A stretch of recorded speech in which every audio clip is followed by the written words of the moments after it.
Hey everybody, and welcome back to my kitchen. Today we are going over to my parents' house for a belated Mother's Day dinner. We weren't able to do it last weekend, so we're going to do it today. And I'm in charge of making the dinner rolls. So of course, I like to try to make things from scratch when I can. So that's what I wanted to do today, but we had a really rushed morning. I got up really late because I stayed up really late with my daughter who would not go to sleep, and I still wanted to make the bread today.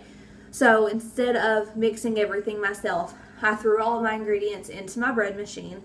The recipe will be posted in the description here if you look below the video.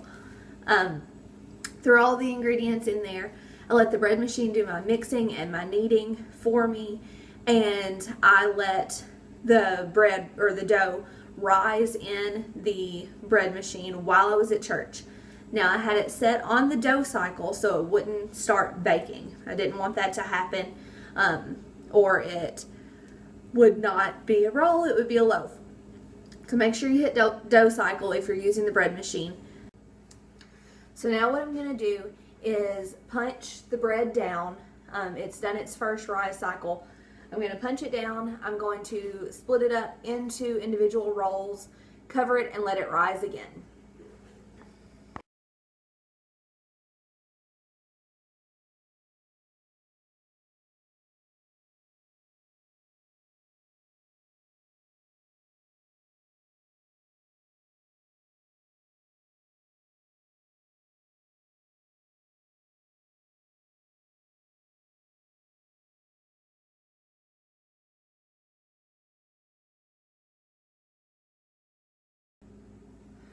Okay, so now we have our rolls rolled out, shaped somewhat, and I've had to pull out a second pan because I didn't have enough space.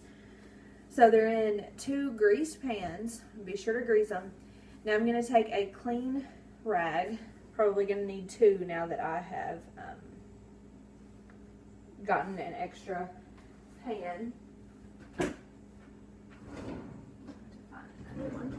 I'm actually going to use this. It doesn't have to be a dishcloth. It can be paper towels or whatever you have just to cover them up a little bit.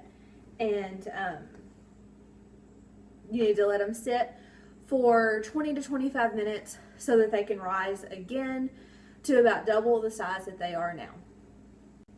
And while they're rising, you can go ahead and preheat your oven to 350 like that. And I leave my rolls sitting on the stove while it preheats because they really need a warm place to rise. It just helps them to rise better and more quickly. So go ahead and get it preheating, let them rise on top of the stove, and then we'll come back and get them put in the oven. Alright, so now we have our rolls.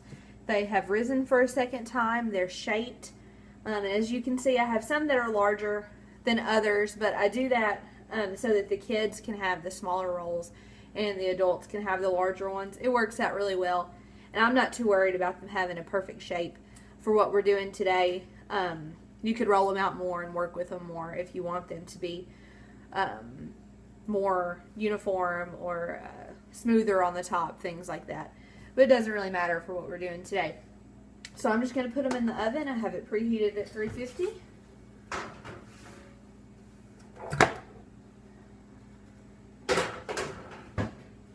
Close it up, and we will let it bake for 20 to 25 minutes. I'll set my timer for that. And if it takes a little bit longer for them to get golden brown, that's okay too. Just watch for the tops. You just want that pretty color. And then we're going to add our honey butter sauce to them whenever they come out. So our rolls baked for 25 minutes and they came out perfect golden brown, and I'm very excited to eat these this afternoon. Now to finish them off, we're going to do a honey butter glaze on it.